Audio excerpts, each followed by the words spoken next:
Resignations of many executives during the tenure of now suspended Sars Commissioner Tom Moyane. Jean Ravel, an executive responsible for tax and customs, has dispelled the myth that the rogue unit had technical surveillance and spied on certain high-profile individuals. He says the high-risk investigative unit was disbanded, leading to non-compliance with tax laws. Former acting Sars Deputy Commissioner Ivan Pillay has commended the so-called rogue unit for clamping down on tax evasion. Meanwhile, unconfirmed reports say that Tom Moyane will be taking the stand himself tomorrow. So it's day 3 of the Commission of Inquiry into Sars. It's exploring a range of governance issues. Let's now chat to tax practitioner and, of course, a former Sars official, Peter Franck. Thank you for being with us, Mr. Franck. Thanks for the invite. This is mainly about what one person seemingly has done to Sars. What do you make of the evidence that is suggesting that Tom Moyane has been a one-man wrecking ball? That's more or less what I would say as well. In the Sars before 1990, our systems were very outdated. People had manila files, and some staff were selling these at 5,000 Rand a time, and then you wouldn't have to pay tax anymore. Okay, so your file would disappear their files conveniently. Would disappear. Yes. So that was a typical sort of nonsense that was going on there, and besides which the computer system was nothing more than an adding machine. Sure. Then President Gordon came along and joined, and he shook up the place. He insisted that we go electronic, and over the next 6 years we went on to a thing called e-filing. All sorts of improvements were made, and so that went very, very well. In fact, it was such a pleasure working because you now had so many sources of information. For instance, a guy came in and wanted extension to pay off tax debt, and I said to him, "But you bought a new BMX 5 last week and paid cash for it. What about Sars's money?" Sars had access to the national credit, all sorts of things like that. So there was this huge improvement. There was a bit of resistance amongst the employees, but change always brings fear. Let me stop you there. So you were part of the transition and then you moved into President Gordon's tenure. You were, I understand, the head of VAT policy, so involved with VAT. Yes. And then when Tom Moyane took over, there were claims made about VAT refunds not being issued.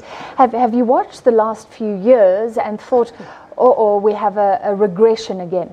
Well, I watched it with a box of Kleenex because it breaks your heart to see the Sars that was the high-level, best public service office in the country being pulled to bits. Yeah. People walked around bragging about Sars.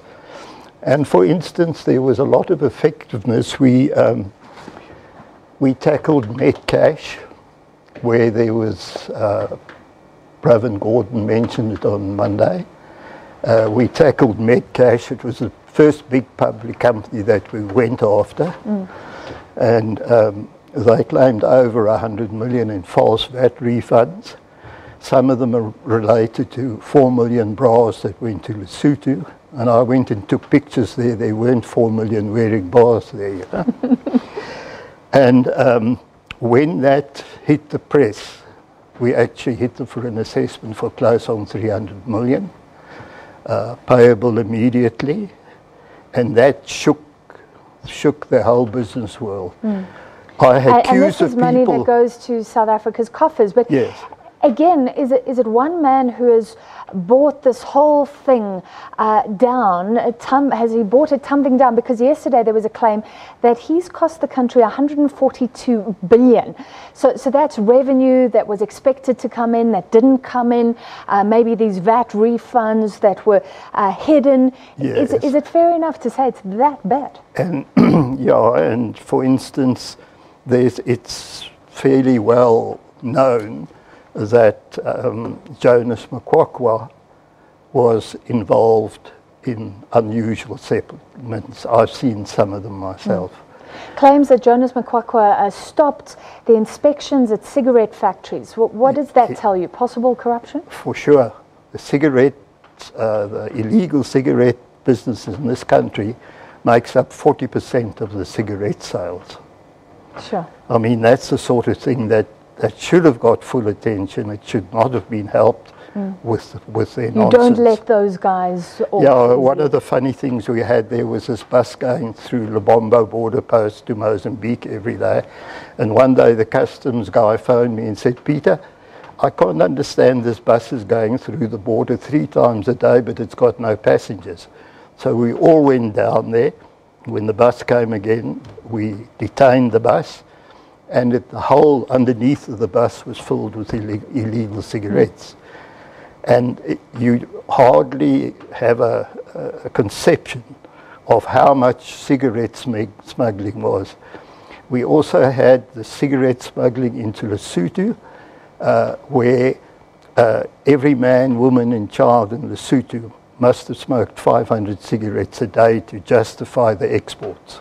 Strong constitutions strong, yes. they have. All right, today was a lot about the rogue unit. We heard from Ivan Pillay, yes. Everybody knows his name, in relation to that so-called rogue unit.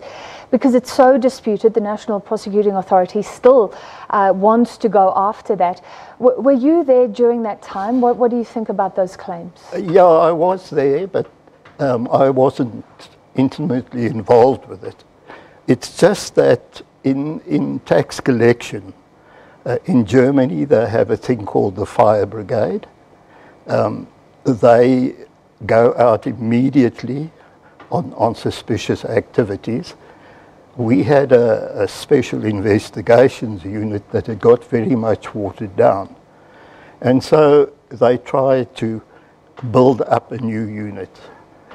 I don't really think that, look, there was negotiations with the National Prosecution Authority, and at the critical moment they pulled out.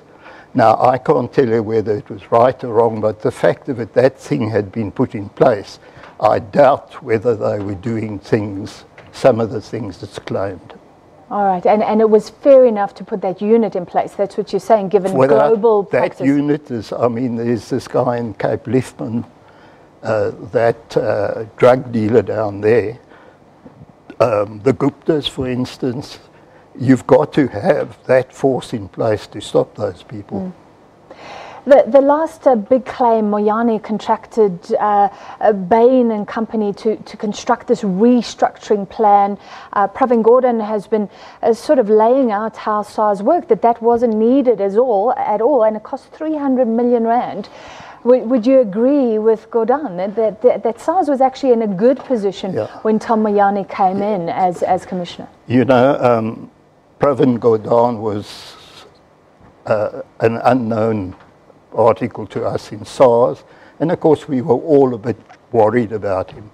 But when we saw what he did to SARS, they had Bain in, they got everything electronic, they designed processes that work. Then when Tom Moyane took over, he destroyed the large business centre, he destroyed every section, all the experienced people left, and then he decided to now go and design his own thing. You know, it's like having the latest Mercedes-Benz and saying, "Now let's start with the old one again." It was illogical, and my perception, it was done for the wrong reasons. And then, of course, it's fairly well known that certain people were protected. You can have a person whose tax forms were outstanding for 10 years. Ivan Pillay went down and begged him to hand in those tax forms. And to the best of my knowledge, that still hasn't been done. Now, why must he get away like that? All right, dodgy dealings. We have to leave it there, but thank you. I think your experience has been very interesting, and your time at SARS pointing to the changes has been interesting. Thank you very much. That's Peter Franck, a tax practitioner, former head of VAT policy at SARS. All right, on that note, we take a short break. Bongani and I will be back shortly.